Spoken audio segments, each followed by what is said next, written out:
The year of horror is over. No, it's not. Not even by a long shot.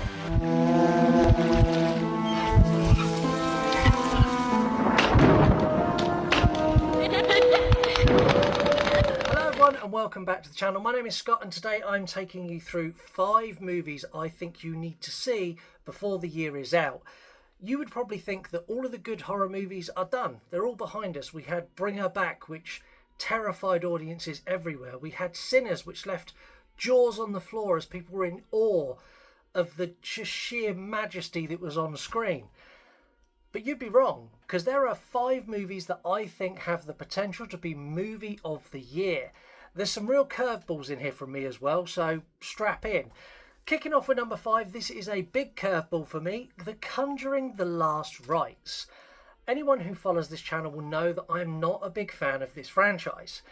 I find it very frustrating, the inconsistencies between the true events and what we're presented on screen. However, this is going to be the last instalment of this franchise. It's going to see Patrick Wilson and Vera Farmiga play these roles for the very last time. And I'm banking on them to carry this movie with their performances to be the best in the franchise. I'm expecting this to be so much better than everything's come before. And I'm literally basing that purely on them. Nothing else. Forget everything else around it, because the production quality of these is great. It's all hinges on their performances. They carried the first movie. I'm pretty sure they're going to carry the last. You'll be able to see this September 5th when it hits cinemas. In at number 4, I'm going for one that no one's going to talk about because probably no one's heard of it. It's Witchboard, and this comes out August 15th. This is a remake of an old movie from the 80s, an old cult classic. And it follows a young couple as they move into a New Orleans cafe that they've bought, and they start to do it up. In the renovation process, they're going to find a Ouija board. And if you find a Ouija board, it's the law that you have to play with it. And if you play with a Ouija board in New Orleans, in that southern gothic atmosphere, guess what? You're going to summon a demon. This one is being really underplayed and there's not a huge amount of marketing behind it. And I think it's going to be a sleeper hit this year. In at number 3 is one that I nearly took it off the list. And the reason I nearly took it off the list is Megan 2.0 broke all of my faith and belief that Blumhouse are able to produce a decent movie. But I'm going to keep it in there because I am genuinely excited. And that's Five Nights at Freddy's 2, which comes out December 5th. I loved the original Five Nights at Freddy's. I love the games. And I'm interested to see how they incorporate the changes in characters and the toy characters from the second game into this second movie. As soon as they announce Skeet Ulrich is also going to play a character in this, and you're going to have Skeet Ulrich and Matthew Lillard together again on screen, I am fully bought in. Throw in that with you've got the wonderful animatronics from Jim Henson Studios. This is going to be Blumhouse's biggest box office success. It's going to surpass Five Nights at Freddy's for its turnover at the box office, and I'm pretty confident on that. So this is another one that needs to go in your diary. Another movie that I was not keen on that has made it all the way to my number 2 spot is The Black Phone 2, which comes out October 17th.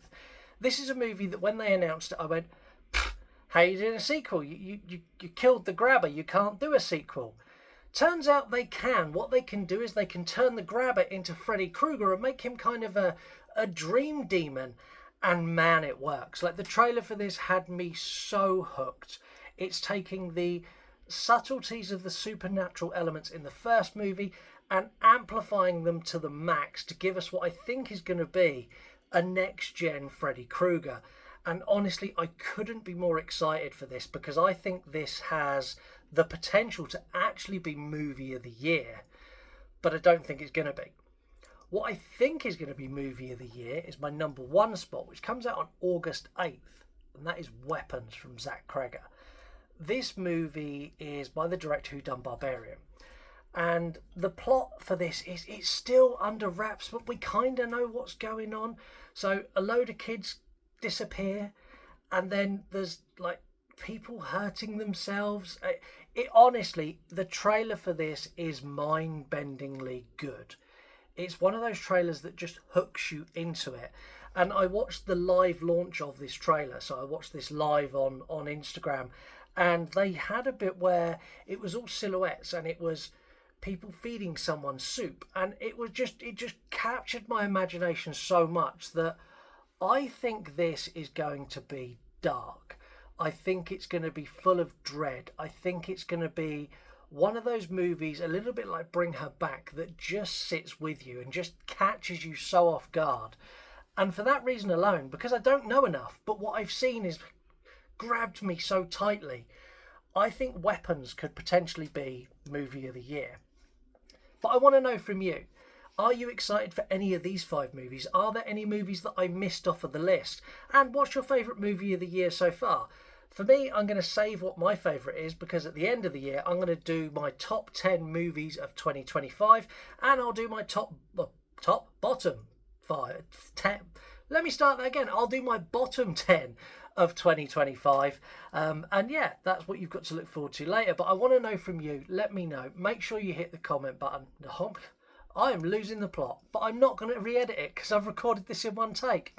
Make sure you hit the subscribe button, hit the notification bell. Have a wonderful day, and I'm going to go and, I don't know, sort my head out. I'll see you all later. Bye.